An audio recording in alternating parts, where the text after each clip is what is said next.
Today I'd like to show you a few techniques for faking fluid flow.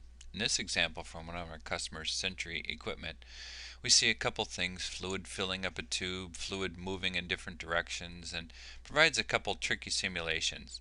Let's break this down into a few simpler steps.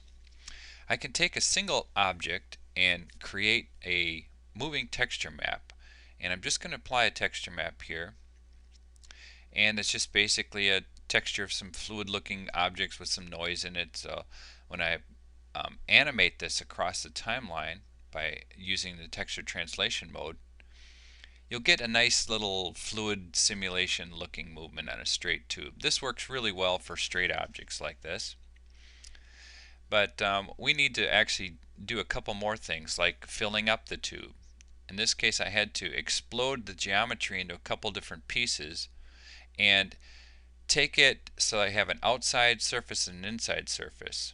I put a cutting plane through the outside surface and then mapped a texture map with half white, half red.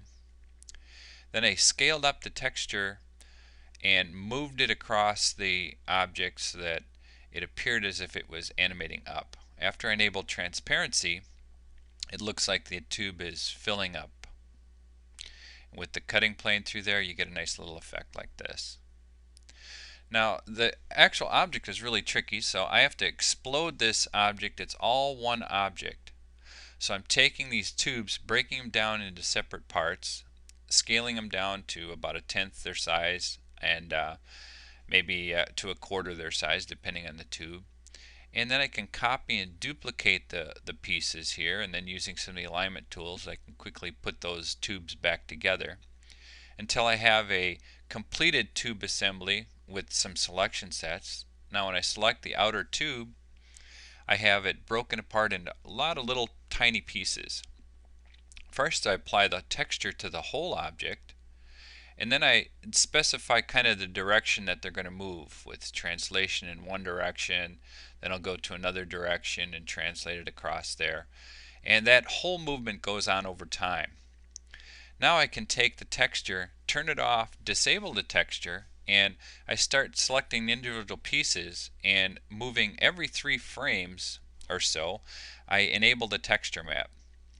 So this gives you a little fake idea. It looks like it's, when you put it together, it'll look like it's moving along that path in the direction that you want it to go.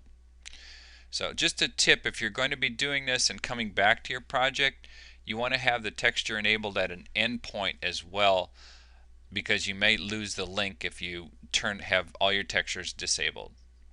So now we take a peek at the final object again. We have fluid moving in and out, up and down. And I hope this gives you some ideas of how to create your fluid animations.